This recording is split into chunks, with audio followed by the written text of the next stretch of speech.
Hello and welcome to JK maths. I hope आप सब लोग अपने घरों पे सेफ होंगे। तो जैसा कि आप लोग जानते हैं, हम लोगों ने एक मिशन स्टार्ट किया है, मिशन जेके एसएसबी। ठीक है, जिसमें हम लोग क्या करते हैं, प्रीवियस ईयर जितने भी पेपर आए हैं जेके एसएसबी के 2021, 22, 23, 24, 25 जितने भी पेपर हुए हैं, हम लोग हर दिन क्या करते हैं, एक पेपर उठाते हैं और उसमें से मैथ और रीजनिंग पोर्शन जो है वो पूरा का पूरा सॉल्व करते हैं। ठीक है, 4 सेशन हम लोग कर चुके हैं, 4 पेपर्स हम लोग कर चुके हैं। आज हमारा है पेपर नंबर 5। ठीक है, तो चलो हम लोग स्टार्ट करते हैं। अगर आप इस चैनल पे न्यू हो तो मैं आपको बता दूं, चैनल को जो है वो सब्सक्राइब कर दो अपनी बेनिफिट के लिए। ठीक है, और बेल आइकन को प्रेस कर देना ताकि नेक्स्ट वीडियो में आपको अपडेट जो है वो मिल जाए, और अपने फ्रेंड्स के साथ भी शेयर कर देना। ठीक है, तो चलो हम लोग डायरेक्टली जो है वो पेपर स्टार्ट करते हैं। तो आज का जो हमारा पेपर है, आज का हमारा पेपर जो है वो किस चीज़ का है, देखो आज हमारा है सब इंस्पेक्टर किसका, फाइनेंस का। ठीक है, सब इंस्पेक्टर फाइनेंस का। आपको पता है लेवल क्या है इसका, लेवल 4 है, और पे स्केल जो है वो 25,500 बेसिक सैलरी जो है इसकी है। ठीक है, तो आज हम ये सॉल्व करने वाले हैं जो भी मैथ्स और रीजनिंग का पार्ट होगा। चलो फिर शुरू करते हैं। अब बाकी पूरा पेपर दिखा के आपको क्या करना है, तो मैं डायरेक्टली आपको मैथ वाले पोर्शन पे लेके चलता हूँ। चलो, तो डायरेक्टली हम लोग क्वेश्चन नंबर 1 पे आ चुके हैं, जो मैथ्स पार्ट का है। बाकी ऊपर अलग अलग के क्वेश्चन है, ये हमारा मैथ का ये पार्ट आ गया। तो है कंप्लीट द सीरीज 13, 15, 19, 25, 23। तो मतलब जंप जो है वो बहुत ज़्यादा नहीं है। इसका मतलब जो है क्या है, डिफरेंस सीरीज होगी। तो सर 2 का डिफरेंस, सर 4 का डिफरेंस, सर 6 का डिफरेंस, सर 8 का डिफरेंस। इसका मतलब आगे किसका डिफरेंस होगा, 10 का। तो ऑब्वियसली क्या आंसर आ गया, 43। बिल्कुल आसान, बहुत आसान पेपर। तो बहुत ऐसे मक्खन मलाई वाला क्वेश्चन था ये। अगला, फिर इन द ब्लैंक स्पेस। अब हमको ये सीरीज़ है, कौन सी सीरीज़, अल्फ़ाबेट सीरीज़। उसमें हमको ये लेटर सीरीज़, इसको हमको देखना है क्या है, एम एन ओ। इसका मतलब क्या आने वाला है, पी आने वाला है। तो पी वाला रखो, बाकी काट दो। ठीक है, अब ये ए बी सी और डी आएगा, तो पी डी वाला रखो, बाकी काट दो। तो ये ऑप्शन आ गया। ठीक है, नेक्स्ट चलो। 2 trains A and B travelling at constant speed crosses an electric pole in 20 second and 30 second respectively. मतलब 2 ट्रेनें हैं, ये एक पोल है। ठीक है, 2 ट्रेनें हैं और एक पोल है। पहली वाली ट्रेन जो है ना, ट्रेन ए, वो जो है इस पोल को 20 सेकेंड में क्रॉस करती है, और दूसरी वाली ट्रेन जो है इस पोल को, ट्रेन बी मैं मान लेता हूँ, इन्होंने बोला है वैसे कि उसको 30 सेकेंड में क्या करती है, क्रॉस करती है। अब लेंथ ऑफ ट्रेन ए जो है वो 240 मीटर है। तो लेंथ ऑफ ट्रेन मैं ऐसे लिख सकता हूँ, लेंथ ऑफ ए जो है वो कितनी है, 240 मीटर है। लेंथ ऑफ बी कितना दिया है, 300 मीटर है। मुझे निकालना क्या है, difference in the speed of 2 trains. मतलब स्पीड में डिफरेंस निकालना। क्या निकालना है, इनकी स्पीड। तो आपको पता है स्पीड होती किसके बराबर है, speed equals to distance upon time. Distance मतलब जो लेंथ है वही डिस्टेंस होता है। तो मैं यहाँ से लिख सकता हूँ, स्पीड ऑफ ट्रेन ए किसके बराबर आ गई 240 मीटर डिवाइडेड बाय 20, जो इसका टाइम है। तो कितना आ गया ये, 12 मीटर पर सेकेंड। ठीक है, स्पीड ऑफ ट्रेन बी किसके बराबर आ गया, 300, जो उसकी लेंथ है मतलब डिस्टेंस, और डिवाइडेड बाय टाइम कितना लग रहा है उसको, 30। तो यहाँ से किया तो क्या आया, 10 मीटर पर सेकेंड। ठीक है, अब उसने पूछा गया, ध्यान से सुना, यहाँ पे पूछा क्या उसने, difference between the speed of train, तो किस में, इन किलोमीटर पर आवर में। अब यहाँ पे गलती पता क्या होगी, बच्चे क्या करेंगे, 12 में से 2, डिफरेंस इन स्पीड 2, तो 2 आंसर आ गया जी, लेकिन हो जाएगा नेगेटिव। क्यों, क्योंकि उसने पूछा क्या है, किलोमीटर पर आवर में। तो मैंने आपको बताया हुआ है, जब मीटर पर सेकंड, तो मीटर पर सेकंड में डिफरेंस कितना है, यहाँ लिख लेता हूँ मैं। तो डिफरेंस कितना है मेरे पास, 2 मीटर पर सेकंड। हमको जाना किस में है, किलोमीटर पर आवर में। तो मैंने बोला था आपको कि बड़े में जाना है तो बड़े से मल्टीप्लाई, बड़े से मतलब 18/5 से मल्टीप्लाई। तो कितना आ जाएगा, 36 बाय, ये कितना आ जाएगा, 36/5। तो इसको करोगे तो ये आएगा 7.2, इसका आंसर आएगा। ठीक है, आई होप ये चीज़ समझ आई होगी आपको। वैसे आपने हम ये चैप्टर नहीं पढ़ा है, जब हम चैप्टर पढ़ेंगे तो उस हिसाब से आपको और क्लैरिटी हो जाएगी। इसमें मैं आपको एक चीज़ और बता दूं कि इसमें ये गलती मत करना कि पहले मैं 12 मीटर पर सेकंड को किलोमीटर पर आवर में कन्वर्ट करता हूं, फिर मैं दोबारा 10 मीटर पर सेकंड को किलोमीटर पर आवर में कन्वर्ट करता हूं, फिर मैं माइनस करूंगा, वहां पे आपका क्वेश्चन लेंदी हो जाएगा।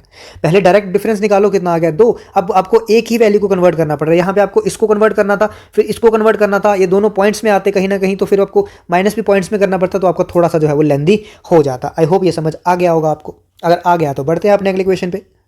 अगला क्वेश्चन क्या कह रहा है, अनुराग इज द ब्रदर ऑफ समृद्धि। तो एक अनुराग भैया है, अनुराग भैया, ठीक है, वो ब्रदर हैं किसके, समृद्धि दीदी के। तो मैं लिख देता हूँ यहाँ पे, समृद्धि दीदी हैं, उनके क्या हैं ये ब्रदर, तो ये फीमेल हो गई।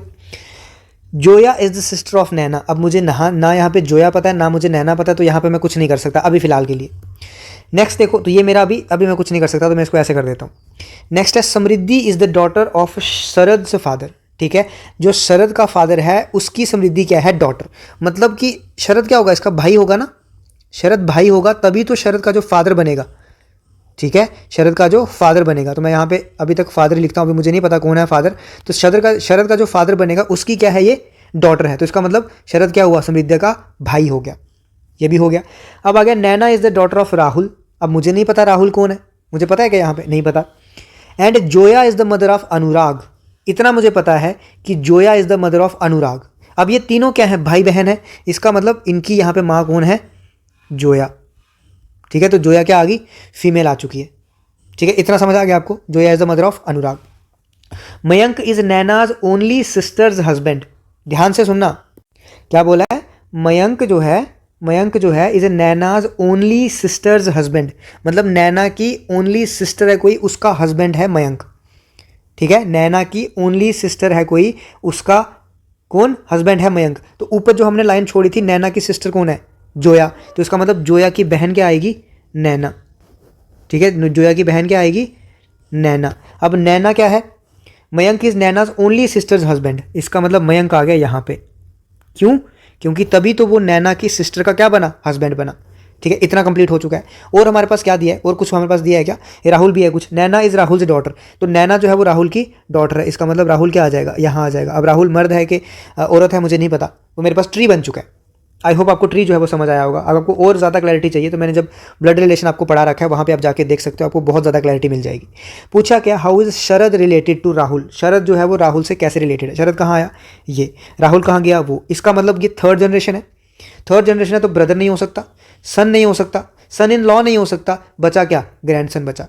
ठीक है, आपको देखने की भी जरूरत नहीं है, आपको सिर्फ ये देखना है कि 2 जनरेशन ऊपर जा रहा है। जब 2 जनरेशन ऊपर जा रहा है तो इसमें से एक ही ऑप्शन बनता है, ग्रैंडसन। आई होप ये समझ आया होगा। बढ़ते हैं अब अगले क्वेश्चन पे। नेक्स्ट क्वेश्चन में क्या बोल रहा है, ये कुछ हमें नंबर्स दिए हैं और बोल रहा है इनमें से कौन से साइन इसमें फिट करूंगा ताकि ये मेरा सही बन जाए।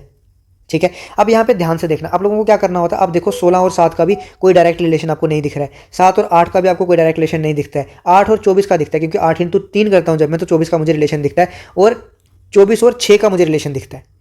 ठीक है, इसका मतलब ये हुआ या तो यहाँ मल्टीप्लाई होगा या तो यहाँ डिवाइड होगा। क्यों, क्योंकि 8 इंटू 3 मुझे क्या दिखता है, ये 24 दिखता है, या फिर यहाँ डिवाइड भी हो सकता है। मतलब मुझे ऐसे ऑप्शन देखने हैं जिसमें लास्ट में डिवाइड हो। तो पहले तो मैं ये ऑप्शन देखूंगा, ये वाला और ये वाला, क्योंकि इन दोनों में क्या है, डिवाइड। ठीक है, अब मैंने यहाँ पे क्या बोला कि हो सकता है यहाँ पे क्या हो, मल्टीप्लाई, क्योंकि 8 इंटू 3 क्या बनता है, 24 बनता है। तो मुझे इस हिसाब से ऑप्शन देखना है कि मेरा क्या बने, लास्ट में पहले डिवाइड है। तो लास्ट में डिवाइड है तो मैं पहला ऑप्शन चूज कर लेता हूँ। अगर आप सारे ऑप्शन चूज करोगे ना कि एक एक करके मैं सारे करता हूँ, फिर आपकी चांसेस हैं कि आपका टाइम जो है वो बहुत ज़्यादा लग जाएगा। तो इसलिए क्या करना है, पहले एनालाइज करना है क्वेश्चन को और फिर देखना क्या कर सकता हूँ। तो मैं पहला ऑप्शन चूज कर रहा हूँ। तो मैं करूँगा 16 -7 + 8 मल्टीप्लाई बाय 24 डिवाइडेड बाय 6। अब मैं देखता हूँ 6 - 7 + 8 इंटू 24 डिवाइडेड बाय 6 है, तो 6 इंटू 4 24 हो गया। 8 इंटू 4 कितना हो गया, 32। तो 16 - 7 + 32 तो नहीं आ पा रहा, क्यों, क्योंकि 108 चाहिए, ये नहीं हो पाएगा। अब दूसरा डिवाइड वाला ऑप्शन कौन सा है, ये वाला। तो मैं इस पर आता हूँ। दूसरा डिवाइड वाला ऑप्शन देखो क्या है, 16 मल्टीप्लाई बाय 7 -8 + 24 डिवाइडेड बाय 6। तो इसको मैं करता हूँ 16 इंटू 7 -8 + 24 डिवाइडेड बाई 6। तो ये करूँगा तो 4। तो 16 इंटू 7 -8 + 4। ठीक है, अब मुझे क्या करना होता है, आपको पता है, पहले मल्टीप्लाई करना होता है। तो 7 इंटू 10 करूँगा तो 70, 7 इंटू 6 करूँगा तो 42 -4। तो ये कितना आ जाएगा, ये 112 -4 तो कितना आ गया, 108। तो मेरा आंसर आ चुका है। ठीक है, अगर आप पहला, दूसरा, तीसरा फिर करते फिर आपका टाइम वेस्ट ज़्यादा होता। यहाँ पे आपको सिर्फ 2 ही ऑप्शन देखने थे, लास्ट में जो आपको क्या दिख रहा है, डिवाइड दिख रहा था। ठीक है, तो इसीलिए क्या ऑप्शन आया, इसका आंसर सी आ गया। ठीक है, बढ़ते हैं अगले क्वेश्चन पे। चलो अब नेक्स्ट क्वेश्चन पे आ जाओ। संदीप वॉक्स 15 kilometre north from his house, मतलब डायरेक्शन सेंस का क्वेश्चन है, हम लोग कर चुके हैं डायरेक्शन सेंस, तो हमें आसानी से ये हो जाना चाहिए। संदीप वॉक्स 15 kilometre north from his house, तो ये मान लो, ये मैं मान लेता हूँ उसका हाउस है, वहाँ से वो 15 किलोमीटर कहाँ चल गया, नॉर्थ की तरफ चल गया। ठीक है सर, चल गया। Then turns left and walks 6 kilometre, अब वो लेफ्ट टर्न किया और 6 किलोमीटर चला। ठीक है सर, ये 6 किलोमीटर चल गया। Again turns left and walks 10 kilometre, again वो लेफ्ट मुड़ा और चला कितना, 10 kilometre. And then to the right and walks another 4 kilometre, अब वो राइट की तरफ मुड़ा और 4 किलोमीटर चला। अब इसका राइट क्या है, ये, तो 4 किलोमीटर चला। ठीक है, और ये इसकी फाइनल डेस्टिनेशन थी। मैं इसको लिख लेता हूँ F और इसको लिख लेता हूँ I, क्योंकि ये इनिशियल पोजीशन थी। बोल क्या रहा है, find the shortest distance between his home and the end point. तो होम क्या था, या तो मैं इसको H रख लेता हूँ, ये होम था, और ये क्या था इसका फाइनल डेस्टिनेशन, इसको D रख लेता हूँ। तो होम और एंड पॉइंट में कितना डिस्टेंस है वो पूछा उसने, मतलब ये उसने पूछा क्या है। अब ये पूछने के लिए अब मुझे क्या करना पड़ेगा, इसको मुझे ज्वाइन करना पड़ेगा। ध्यान से देखना इस चीज़ को, इसको मुझे ज्वाइन करना पड़ेगा। ज्वाइन क्यों करना पड़ेगा, क्योंकि मेरे पास क्या बनेगी, ट्रायंगल, तभी तो मैं डिस्टेंस निकाल सकता हूँ। अब ये ऊपर वाला 6 था तो ये भी कितना होगा 6, ये 4 है तो इसका मतलब ये पूरा कितना हो गया, इसका मतलब ये नीला वाला पूरा कितना है 10 हो गया। ठीक है, ये मैं ये डायग्राम अलग से बना रहा हूँ यहाँ पे ट्रायंगल, ये ऐसे ऐसे बनेगी, हाँ सर ऐसे बनेगी, ये आ गया 10, ये पूरा था 15, उसमें से ये वाला पार्ट 10 था तो ये कितना बचा सर, ये 5 बच गया। निकालना क्या है मुझे, ये मैं x ले लेता हूँ, तो अब ये 90 डिग्री, तो क्या बना यहाँ पे पाइथागोरस थ्योरम, पाइथागोरस थ्योरम से x का स्क्वायर इक्वल्स टू 10 का स्क्वायर प्लस 5 का स्क्वायर, 10 का स्क्वायर 100, 5 का स्क्वायर 25, तो x का स्क्वायर कितना आ गया 125, तो x आ गया under root of 125। Sir under root of 125 तो ऑप्शन है नहीं, तो मैं क्या करूँगा, इसको क्या लिखूंगा 25 × 5। अब 25 का रूट कितना होता है 5, तो 5 जो है मेरा आंसर आ जाएगा, तो 5 किलोमीटर जो है इसका आंसर हो जाएगा। आई होप ये आप कर पाओगे क्योंकि हमने ये पढ़ लिया हुआ है चैप्टर, आराम से हम लोग इसको कर सकते हैं। ठीक है, बढ़े आगे। अब देखो आगे वेन डायग्राम का क्वेश्चन आ गया, वेन डायग्राम भी हम लोग पढ़ चुके हैं। तो क्या है हमारे पास, वुमेन क्रिकेटर और सिंगर। पहले तो ये देखो, क्या सारी की सारी वुमेन क्रिकेटर हो सकती हैं क्या, नहीं। क्या सारी की सारी वुमेन सिंगर हो सकती हैं क्या, नहीं। क्या सारे के सारे सिंगर क्रिकेटर हो सकते हैं क्या, नहीं। क्या सारे के सारे सिंगर वुमेन हो सकते हैं क्या, नहीं। इसका मतलब सारी वाली डायग्राम, सारी मतलब ऑल वाली मतलब ये वाली डायग्राम, ये तो आ ही नहीं सकती, तो ये नहीं आ सकता क्योंकि इसमें भी एक क्या है ऑल है, इसमें भी क्या है ऑल है, तो ये दोनों ऑप्शन तो आ ही नहीं सकते, कुछ भी हो जाए। ठीक है, अब ध्यान से देखो, क्या कुछ वुमेन क्रिकेटर हो सकती हैं, बिल्कुल। क्या कुछ वुमेन सिंगर हो सकती हैं, बिल्कुल। क्या कुछ क्रिकेटर सिंगर हो सकते हैं, बिल्कुल। क्या कुछ सिंगर क्रिकेटर हो सकते हैं, बिल्कुल। क्या कुछ क्रिकेटर वुमेन हो सकती हैं, बिल्कुल। तो ये आ गया सम वाली diagram, some women can be cricketers, some cricketers can be singers, some singers can be cricketers. तो उस हिसाब से क्या डायग्राम बनी, ये हमारा ए ऑप्शन आ चुका है। हम अच्छी तरह से ये भी वेन डायग्राम में पढ़ चुके हैं। आप जाके लेक्चर्स प्ले लिस्ट में जाओ, ठीक है, प्ले लिस्ट में जाओगे, वहाँ पे आपको लेक्चर्स मिलेंगे किसके, मैथ्स के और रीजनिंग के। रीजनिंग में आपको मिल जाएगा वेन डायग्राम, तो वहाँ से आप ये देख सकते हो। मैथ्स में आपके परसेंटेज, प्रॉफिट एंड लॉस और भी जितने चैप्टर्स हैं बेसिक सारे अभी कर रहे हैं, और हम लोग आगे भी कवर उसको करते जा रहे हैं। ठीक है, तो चलो अगले क्वेश्चन पे। तो देखो नेक्स्ट क्वेश्चन क्या है, in a certain language code distance is written as this. तो ह्यूमैनिटी को कैसे लिखेंगे, ऐसे क्वेश्चन करने के लिए ना आपको ऐसे जो है वो लिखना पड़ता है, अल्फ़ाबेट्स आपको लिखने पड़ते हैं, अगर आपको याद नहीं है तो। वैसे तो मैं मतलब कोशिश करूँगा जब मैं आपको पढ़ाऊँगा ये कोडिंग डिकोडिंग, तो उस समय मैं कोशिश करूँगा आपको याद करा दूँ कि उल्टे भी कैसे याद रखनी है। लेकिन अगर नहीं भी याद होते तो कोई इशू नहीं है, हमारे पास जब वो शीट दे देते हैं हमें पहले एग्जाम में 1 मिनट 2 मिनट पहले, तो उस समय आप ये चीज़ जो है वो वहाँ पे लिख सकते हो। अब आप यहाँ पे देखो डी का डब्ल्यू के साथ क्या लेना देना है भाई, जब हम देख रहे हैं डी का डब्ल्यू के साथ देना देना क्या है, ये उल्टा है, मतलब डी का उल्टा ऑपोजिट क्या है डब्ल्यू। आई का देखो आर के साथ क्या लेना देना है, तो यहाँ पे भी हम देख रहे हैं कि उल्टा है। अब सारे देखने की जरूरत नहीं है, 3-4 देखो तो आपको आइडिया हो जाएगा कि वैसा है। लास्ट देख लो ई वाले का वी के साथ, तो देख लो यहाँ पे भी उल्टा है। एन वाले का देख लो एम के साथ, तो यहाँ पे भी क्या है उल्टा है। इसका मतलब ये ऑपोजिट है एक दूसरे के। तो अब मैं क्या करूँगा, मैं सारा नहीं देखूंगा, एच का देखूंगा, एच का उल्टा क्या है एस है, तो ये ऑप्शन गए क्योंकि ये आर है। एच का उल्टा एस। अब मैं सारा नहीं देखूंगा, सारा देखूंगा तो मेरा टाइम वेस्ट होगा, क्यों, क्योंकि यहाँ तक सारे सेम है, एफ सेम है, एन सेम है, जेड सेम है, एम आर ये सारे सेम है। अब मैं लास्ट वाला देखूंगा, तो लास्ट वाला क्या था वाई, वाई का उल्टा क्या है बी, तो मेरा ऑप्शन क्या आ जाएगा सी। अब टाइम वेस्ट मत करना कि स्टार्ट से सारे देखते जाना, ऐसा मत करना। ठीक है, समझ आ गया। बढ़े अगले क्वेश्चन पे। हाँ जी सर बढ़ो। अब नेक्स्ट क्वेश्चन हमको क्या बोल रहा है, कंप्लीट द लेटर सीरीज। अब हमको लेटर सीरीज दी है, ये हमको कंप्लीट करनी है। अब यहाँ पे देख लो FP 22, HQ 25, JR 28। तो पहले तो नंबर देखो, क्योंकि नंबर वाली सीरीज ज़्यादा आसान होती है। 22 है, 3 इंक्रीज हो रहा है, 25 है, 3 इंक्रीज हो रहा है, 28 है, अब 3 इंक्रीज होगा मतलब 31 आएगा, तो 30 वाले जाएँ, ये खत्म। ठीक है, अब उसके बाद नंबर वाला आगे, कई बार क्या होता है कि 31 वाला एक ही ऑप्शन होगा, तो आप वहीं से कर सकते हो। अब यहाँ पे 2 ऑप्शन आ गए, अब मुझे जो है वो मुझे इनका भी कुछ ना कुछ पैटर्न ढूंढना पड़ेगा। ठीक है, अब इनका पैटर्न क्या हो सकता है, या तो मल्टीप्लिकेशन हो सकती है, या तो एडिशन हो सकती है, या तो सब्ट्रैक्शन होती है, इसी तरीके का इसका पैटर्न हो सकता है। तो अगर मैं देखूँ एफ का, तो एफ का नंबरिंग मेरे पास क्या होता है 6 नंबर पे, जैसे ये है 1 2 3 4 5, तो एफ कितने पे आता है 6 पे आता है। सिमिलरली अगर मैं पी को देखूंगा तो पी कितने के आता है 16 पे आता है, तो 6 और 16 को अगर मैं ऐड करूंगा तो कितना आता है 22। हाँ सर पैटर्न बन गया, खुश हो गए, पैटर्न बन गया। अब देखो पहले एक बार चेक करो कि ये भी आता है कि नहीं आता है। अब एच किस पे आता है सर, अगर ये 6 है ये 7 है, तो एच किस पे आएगा 8 पे। तो सर क्यू किस पे आता है, ये 17, तो क्यू आएगा 17 पे। 17 और 8 सर 25 बन गया। अब जब बन गया आप तीसरे को चेक करने की जरूरत नहीं है, अब आप इन आंसर में चेक करो 31 किस में बनता है। तो पहले मैं चेक करता हूँ एल और एस में।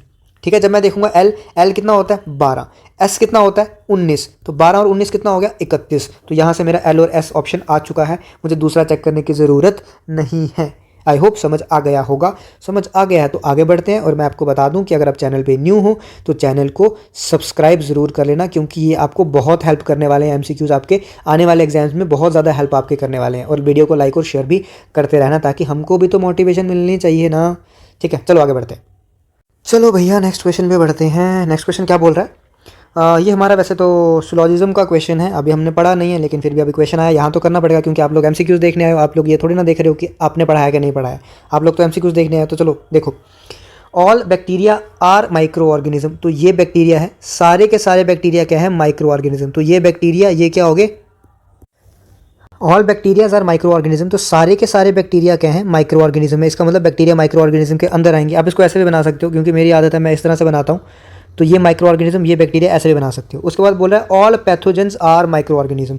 आप पैथोजेंस का ध्यान से देखना, बैक्टीरिया के साथ कोई लेना देना नहीं मेंशन किया उसने बोला सारे के सारे पैथोजन जो है वो माइक्रो ऑर्गेनिज्म है। तो पैथोजन मैं यहाँ बनाऊंगा, अगर यहाँ बनाना है तो पैथोजन मैं यहाँ बनाऊंगा, ठीक है। अब कुछ ने पूछा क्या है, उसने पूछा सम पैथोजेंस और बैक्टीरिया, क्या पैथोजेंस और बैक्टीरिया का कोई यहाँ पे लेना देना शो हो रहा है, नहीं हो रहा, तो हमें कोई मतलब प्रॉपर सबूत हमारे पास नहीं है कि इनका कुछ लेना देना है कि नहीं। हो भी सकते हैं, नहीं भी हो सकते हैं, हमको नहीं पता, ठीक है। ये डायग्राम अगर मैं चाहूँ तो ऐसे भी बना सकता हूँ, देखो ध्यान से, मैं ऐसे भी बना सकता था बैक्टीरिया, पैथोजन और माइक्रो ऑर्गेनिज्म, लेकिन मुझे ऐसा उसने बोला तो नहीं है ना कि सम पैथोजन जो है वो बैक्टीरिया है।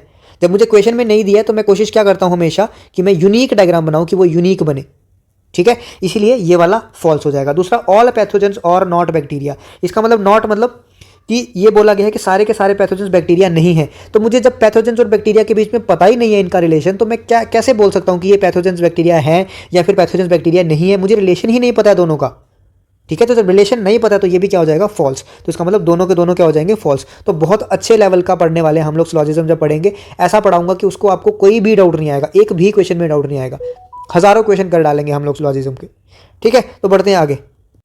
तो नेक्स्ट क्वेश्चन क्या है, Siddharth rank 25th from the bottom, ठीक है। नीचे से अगर मैं देखूं तो सिद्धार्थ का रैंक कितना है, 25 है। और अगर मैं टॉप से देखूं तो सिद्धार्थ का रैंक कितना है, 9th। तो सिद्धार्थ कितनी बार आ गया यहाँ पे, क्योंकि नीचे से भी देख रहा हूँ तो सिद्धार्थ, ऊपर से भी देख रहा हूँ तो सिद्धार्थ, तो मतलब सिद्धार्थ 2 बार आ चुका है। तो जब टोटल स्टूडेंट्स हमको पूछे होते हैं हम क्या करते हैं, 25 + 9 -1, -1 क्यों, क्योंकि सिद्धार्थ को हमने 2 बार ले लिया हुआ है। तो 25 + 9 कितना हो गया, 34, 34 - 1 = 33। तो क्या आ जाने वाला है इसका आंसर, 33 आ जाने वाला। अभी हमने पढ़ा नहीं है बट फिर भी एमसीक्यू तो करवाना ही है। चलो नेक्स्ट क्वेश्चन भी है 112। 112 में क्या कह रहा है, ध्यान से सुना, ऐसे क्वेश्चन में आप कई बार गलती कर देते हो।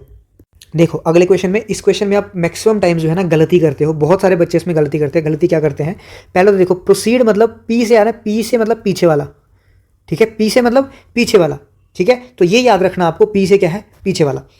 अब क्या क्वेश्चन है, ये उसने कुछ दिया हुआ है हमको, ऐसे कुछ सिंबल्स दिए, कोई नंबर दिए हैं, कुछ अल्फाबेट्स दिए हैं, कुछ भी दिया हमको नहीं पता।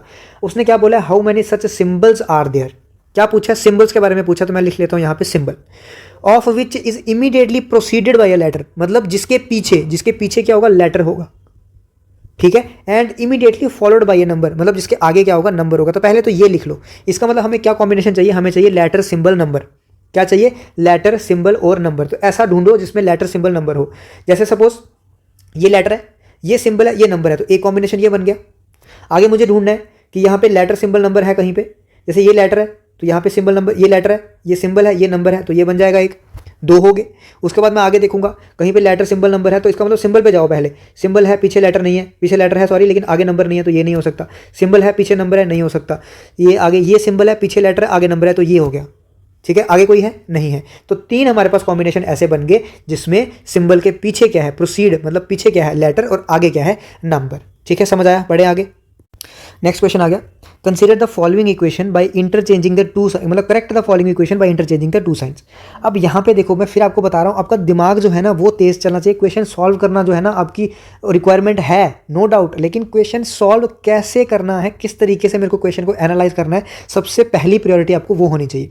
अब देखो ध्यान से, आपको राइट हैंड साइड में चाहिए क्या, सर मुझे 208 चाहिए, 208 चाहिए। तो पहले इस चीज़ को देखो, ये क्या है, 9² मतलब 81, बीच में मल्टीप्लाई है 5² मतलब 25। अगर अब मैं इसको 80 भी लेता हूँ और इसको मैं 20 भी लेता हूँ, तो मैं देख रहा हूँ ये 1600 हो गया। ये क्या हो गया, 1600 हो गया। इसका मतलब ये जो है ये 1600 बन जा रहा है, चाहिए मुझे 200, ये पहले ही इतना बन जा रहा है, तो इसको मल्टीप्लाई करूँगा तो ये तो और ऊपर जाएगा। इसका मतलब ये हुआ कि मुझे मल्टीप्लाई को तो हटाना ही पड़ेगा, मल्टीप्लाई को रिप्लेस करना ही पड़ेगा।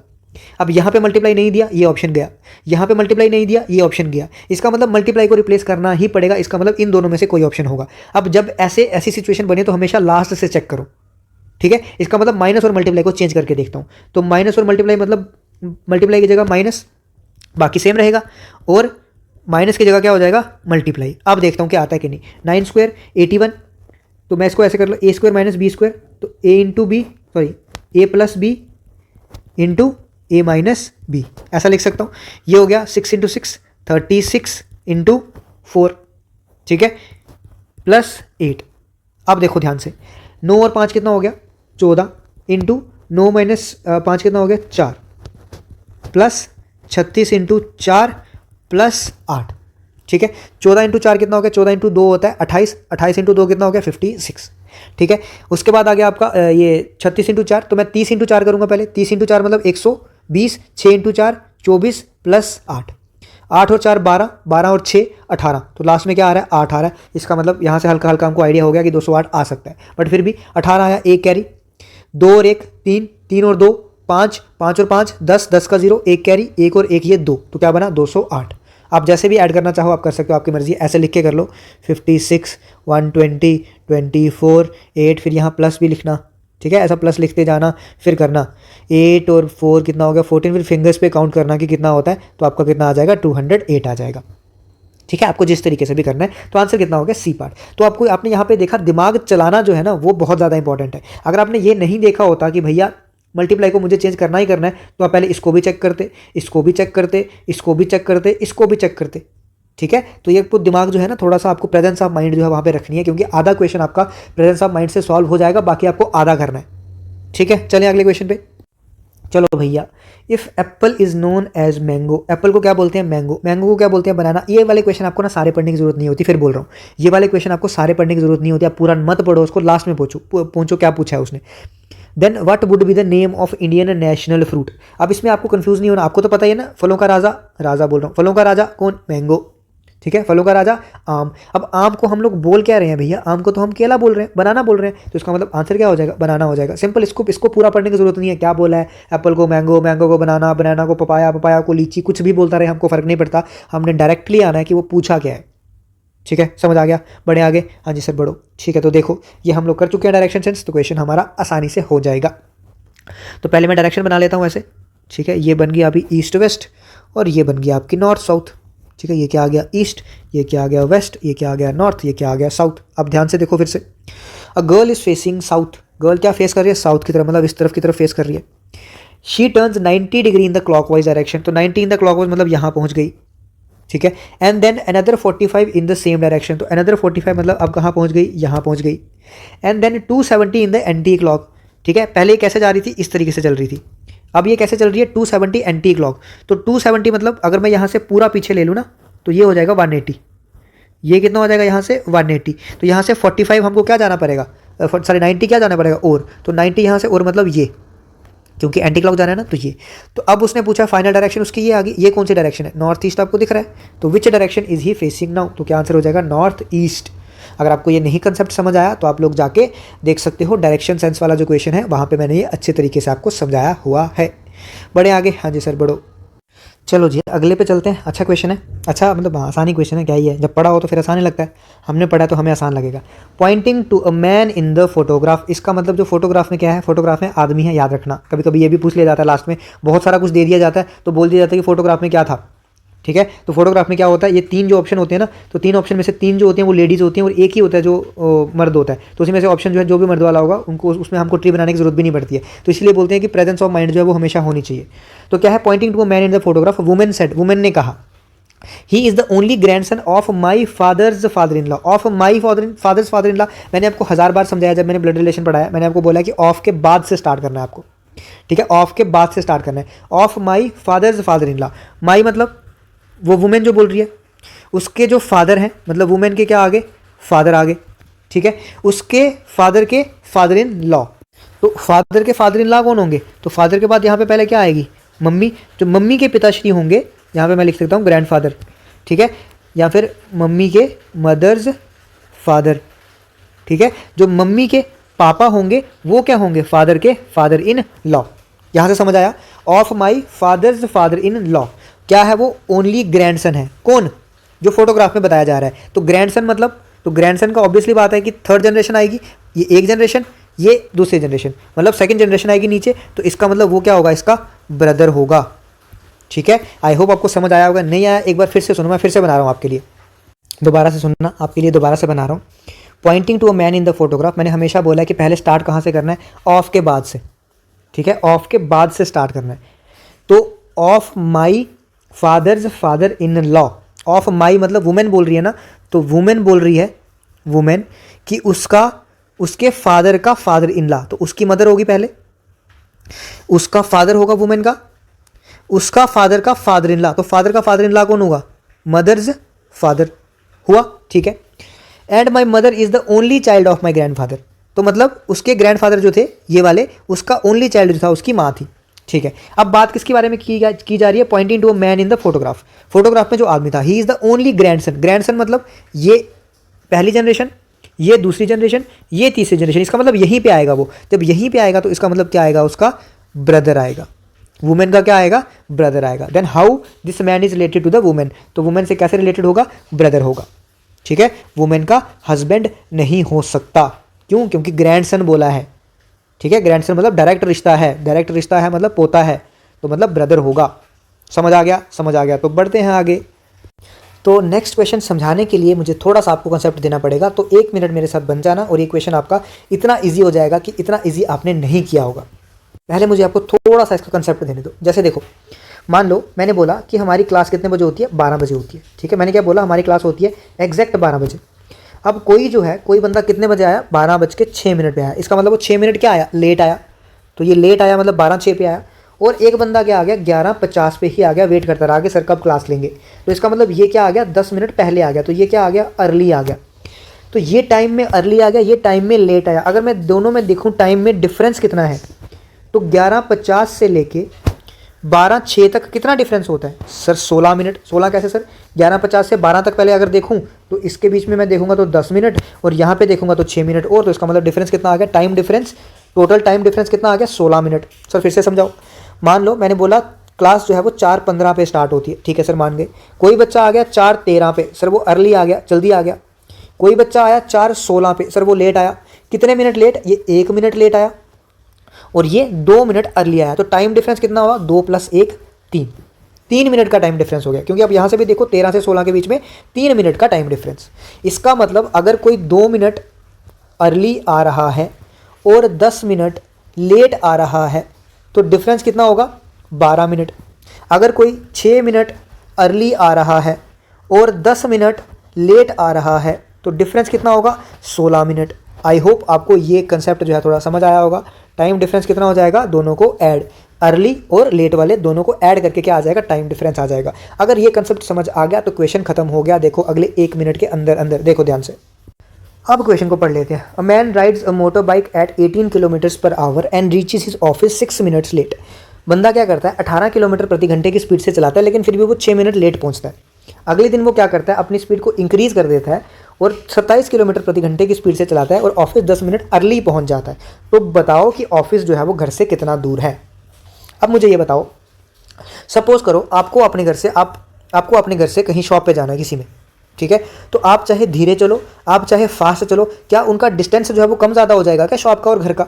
नहीं सर, डिस्टेंस तो सेम रहेगा। इसका मतलब कि वो सेम जगह पे जा रहा है ना, जा कहाँ रहा है, ऑफिस, ऑफिस तो सेम है, तो घर से ऑफिस तक का डिस्टेंस जो है वो सेम रहेगा, जब तक मेंशन ये ना किया हो कि वो दूसरा रास्ता लेके जा रहा है या कहीं और से जा रहा है या बीच में रुक रहा है, वो अलग बात है, ठीक है। लेकिन वो कैसे जा रहा है, वो डायरेक्टली जा रहा है, घर से एक ही रास्ता है, तो इसका मतलब डिस्टेंस सेम रहेगा, ठीक है। स्पीड किसके बराबर होता है, distance into time, distance divide by time. Distance किसके बराबर होता है, स्पीड इनटू टाइम। जब डिस्टेंस कांस्टेंट होता है, क्या होता है, डिस्टेंस कांस्टेंट होता है, तो हम लोग क्या करते हैं, S1 T1 = S2 T2, मतलब स्पीड इनटू टाइम की रेशियो जो है वो क्या रहती है, सेम रहती है। इसका मतलब मैं यहाँ पे लिख सकता हूँ, ध्यान से सुनना, मैं लिख सकता हूँ S1 T1 = S2 T2, ठीक है। ध्यान से सुन लेना, मैं फिर बोल रहा हूँ इस चीज़ को, ये आपको बाद में प्रॉब्लम आएगी। फिर यहाँ से मैं लिख सकता हूँ S1/S2 = T2/T1, हाँ सर लिख सकते हो।